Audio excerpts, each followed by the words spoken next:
Hello friends, welcome to Gayatri guides. तर आज discuss करूया भारतीय समाज आणि शिक्षण ज्यात आहे त्याची समरी सेकंड चॅप्टर जो आहे त्याचं डिस्कस करूया. आधीच्या व्हिडिओमध्ये आपण फर्स्ट चॅप्टर डिस्कस केलेला आहे. तर यामध्ये सेकंड चॅप्टर जो आहे भारतीय राज्यघटना आणि शिक्षण. तर पहिला पॉईंट आहे भारतीय संविधानाची ओळख काय आहे. तर ऐतिहासिक पार्श्वभूमी सांगते की 26 नोव्हेंबर 1949ला राज्यघटना जी आहे ती मंजूर झालेली आहे आणि अंमलबजावणी कधी झाली आहे तर 26 जानेवारी 1950ला. हे दोन्ही ठिकाणी कन्फ्यूज करतात खूप जण. म्हणजे तर तिथे विचारलं जातं, मागच्या वेळेला जो पेपर झाला डिसेंबरमध्ये त्या ठिकाणी विचारलं होतं की राज्यघटना जी आहे त्याची मंजुरी कधी झाली. तर 26 नोव्हेंबर 1950ला त्याचं काय झालं, मंजूर झालं होतं. आणि भरपूर विद्यार्थ्यांनी 26 जानेवारी 1950ला अंमलबजावणी कधी झाली असं समजून भरपूर विद्यार्थ्यांनी हे आन्सर लिहिलेलं होतं. ठीक आहे.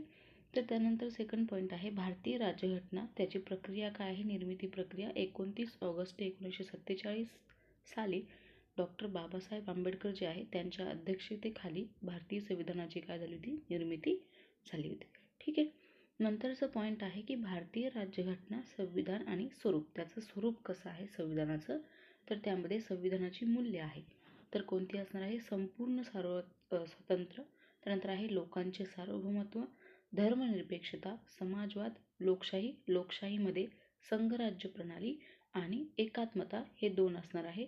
2 मार्क्ससाठी विचारलं जातं ते भारतीय राज्यघटनेचे स्वरूप जे आहे किंवा संविधानाची मूल्य कोणती ते लिहा. 2 मार्क्ससाठी तुम्हाला हा क्वेश्चन जो आहे तो विचारला जातो. एकदम शॉर्टकट समरी बघतोय 5 मिनिटामध्ये याचं. ठीक आहे. भारतीय संविधानाची उद्दिष्टे विचारली जातात. काय आहे उद्दिष्टे, लोकशाही प्रजासत्ताक होणं. सेकंड आहे समाजवाद, धर्मनिरपेक्षता, स्वातंत्र्य, समानता आणि बंधुता. हे काय आहे, उद्दिष्ट आहेत. 3 मार्क्सचा क्वेश्चन असतो मोठा, त्यामध्ये विचारलं जातं. बरोबर. तर हे असणार आहे उद्दिष्टे. त्यानंतर नेक्स्ट जो पॉईंट आहे तो आहे मार्गदर्शक तत्वे. 1 मार्क्ससाठी विचारलं जातं की भारतीय संविधानाची मार्गदर्शक तत्वे कोणती आहे आणि त्याचं वर्गीकरण करा.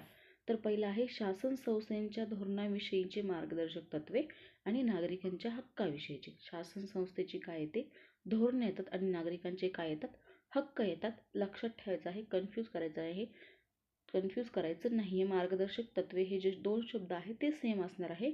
इथे असणार आहे शासन संस्थेचे धोरण आणि नागरिकांचे हक्क. एकदम सिंपल आहे, 1 मार्क्ससाठी विचारलं जातं. त्यानंतर नेक्स्ट पॉईंट आहे नागरिकांचे मूलभूत हक्क आणि कर्तव्य कोणती. तर मूलभूत हक्क आहे समानतेचा हक्क आणि स्वातंत्र्याचा हक्क. मग स्वातंत्र्याच्या हक्कामध्ये काय काय येतं, भाषण व अभिव्यक्ती स्वातंत्र्य, सभा स्वातंत्र्य, संघटना स्वातंत्र्य, संचार स्वातंत्र्य, वास्तव स्वातंत्र्य, व्यवसाय स्वातंत्र्य. बरोबर. भाषण आणि अभिव्यक्ती म्हणजे प्रत्येकाला बोलण्याचा हक्क आहे, भाषण करण्याचा हक्क आहे, सभेमध्ये उपस्थित राहण्याचा हक्क आहे. संघटना म्हणजे काय की एकमेकांसोबत राहण्याचा हक्क आहे. संचार म्हणजे कोठेही देशात कोठेही फिरण्याचा हक्क आहे. त्यानंतर वास्तव स्वातंत्र्य म्हणजे काय की कोठेही जाऊन राहण्याचा हक्क आहे. आणि व्यवसाय ज्याच्या पद्धतीने ज्याला वाटेल तो करण्याचा हक्क या ठिकाणी दिलेला आहे. ज्याला वाटेल तसा व्यवसाय इथे करणं, हे काय आहे, व्यवसाय स्वातंत्र्य. ठीक आहे. तिसरं असणार आहे शोषण विरुद्धचा हक्क. जर एखाद्याला काही शोषण होत असेल, बरोबर, मग फिजिकली ऑफेन्स असेल, डिफेन्स असेल वगैरे, ह्या सगळ्या गोष्टी याच्यामध्ये येणार. त्यानंतर आहे धर्म स्वातंत्र्याचा हक्क. ज्याला जो हवा तो धर्म स्वीकारण्याचा हक्क आहे. सांस्कृतिक व शैक्षणिक हक्क. प्रत्येकाला शिकण्याचा हक्क आहे, प्रत्येकाला संस्कृती जतन करण्याचा हक्क आहे. आणि त्यानंतर आहे न्यायालयाकडे दाद मागण्याचा हक्क.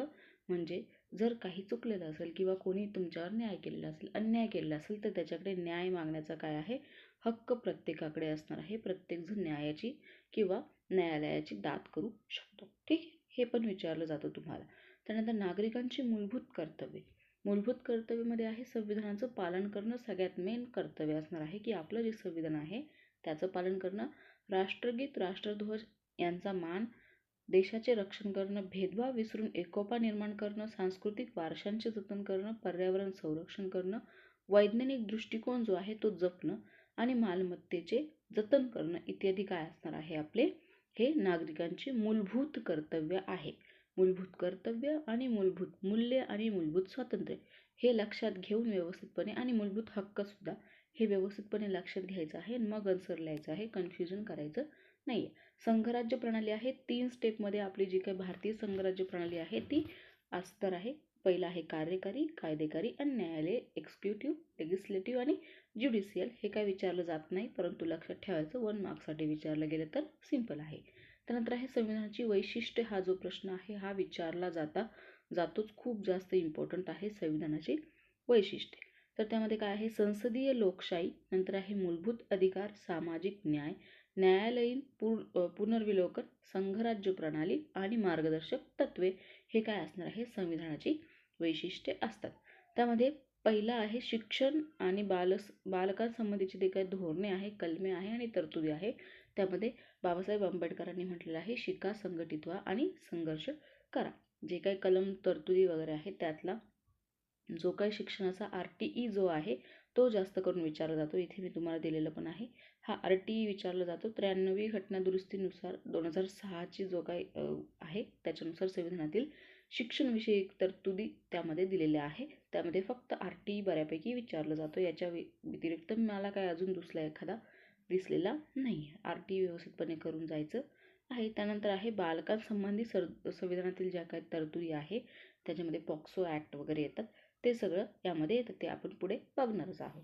त्यानंतर नेक्स्ट पॉईंट आहे आरक्षणाविषयीचे धोरण. रिझर्वेशन काय असणार आहे, तर विकासाच्या मुख्य प्रवाहापासून वंचित असणाऱ्या घटकांना इतर सशक्त समाजाच्या बरोबरीने आणण्यासाठी केलेले जे काही किंवा राबवलेले त्यांनी देऊ केलेली जी काही विशेष संधी आहे त्याला आरक्षण म्हणतो. जे काही वंचित घटक म्हणजे कोण, की जे आपल्या बरोबरचे स्टुडंट असतात, जसं की 6 ते 14 वयोगटातील जे काही विद्यार्थी कुठे वंचित समाजात असेल किंवा मग बाहेर कुठेतरी काम करत असेल, वीट मजुरी असेल, मजुरीवर जात असेल, तर त्यांना काय करणं, शिक्षणापासून दूर न ठेवता त्यांना त्याच्यामध्ये काय करणं, शिक्षणात आणणं, याच्यासाठी रिझर्वेशन केलेलं आहे. मग आरक्षणाचा इतिहास दिलेला आहे, संविधानातील तरतुदीसुद्धा दिलेल्या आहे. त्यामध्ये मग महिला आरक्षण काय आहे, आरक्षणाची आवश्यकता काय आहे, 35% जे आहे महिला आरक्षण आपल्याला दिलेलं आहे. भारतीय राज्यघटनेतील समानता आणि व्यवसाय जे आहे किंवा व्यवसायाची विविध शाळा प्रणाली जी आहे ते सुद्धा या ठिकाणी दिलं आहे. विविध शाळा प्रणालीमध्ये आपल्याला माहिती आहे की कोणत्या कोणत्या शाळा आहे, विद्यानिकेतन वगैरे ह्या सगळ्या शाळा त्यामध्ये येतात. खाजगी आहे, अनुदानित आहे, विनाअनुदानित आहे. ठीक आहे, तर ते व्यवस्थित करून जायचं आहे. भारत एक व्यक्ती, एक मत, एक मन आणि एक मूल्य, हे फक्त काय स्लोगन आहे, हे काय अजून कुठे विचारलेलं नाही आहे. समानतेचा हक्क कलम 14 ते 18 याच्यामध्ये दिलेला आहे आणि स्वातंत्र्याचा हक्क कलम 19 ते 22 मध्ये दिलेला आहे. ध्यानात ठेवायचं आहे, विचारलं गेलं तर कामा येईल, तसं विचारलं जात नाही.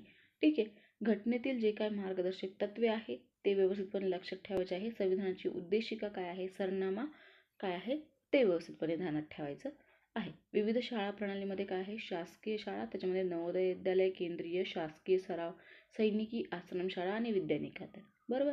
त्यानंतर स्थानिक स्वराज्य संस्थांनी चालवलेल्या शाळा कोणत्या आहेत, जिल्हा परिषद असणार आहे, नगरपालिका, महानगरपालिका, कटक मंडळे हे जे आहे ते स्थानिक स्वराज्य संस्था चालवत असतात. त्यानंतर खाजगी व्यवस्था जे आहे ते कोणत्या आहे, त्याच्यामध्ये विनाअनुदानित आणि अनुदानित, त्याच्यामध्ये इंग्लिश आणि मराठी मीडियम दोघे मीडियम येतात. आणि आश्रमशाळा आणि स्वयं अर्थ निहाय, म्हणजे काय की ज्याच्यामध्ये जे स्वतः सेल्फ काय करतात, चालवत असतात, त्यांना म्हणायचं आहे स्वयंअर्थ माध्यम निहाय स्कूल. तर अशा प्रकारे हा जो क्वेश्चन आहे 4 मार्क्ससाठी आय थिंक जून 2025 मध्ये विचारला गेला होता, त्यामुळे व्यवस्थितपणे लक्षात ठेवायचं आहे. आणि NIOS मुक्त विद्यालयीन शिक्षण संस्था काय आहे ते सुद्धा व्यवस्थितपणे लक्षात ठेवायचं आहे. ठीक आहे, तर अशा प्रकारे 5 मिनिटामध्ये 5 ते 7 मिनिटामध्ये आपण ही सेकंड चॅप्टरची जी काही समरी आहे ती बघितली आहे. Thank you for watching. जर व्हिडिओ आवडला असेल तर लाईक, शेअर, सबस्क्राईब करायचं आहे. पहिला जो व्हिडिओ होता तो स्मार्ट बोर्डवर तयार केला गेला. काही कारणास्तव स्मार्ट बोर्ड आपल्याकडे अवेलेबल नाही आहे, त्यामुळे आपण अशाच प्रकारे व्हिडिओ तयार करत जाऊ आणि जेवढं समजेल तेवढं समजून घ्यायचं आहे. बाकी गोष्टींकडे दुर्लक्ष करा आणि जे इम्पॉर्टंट आहे ते घ्या. ठीक आहे, आय होप की व्हिडिओ आवडला असेल. लाईक, शेअर, सबस्क्राईब करून द्यायचं आहे. भेटूया परत पुढच्या एखाद्या नवीन व्हिडिओसोबत. Bye bye, take care.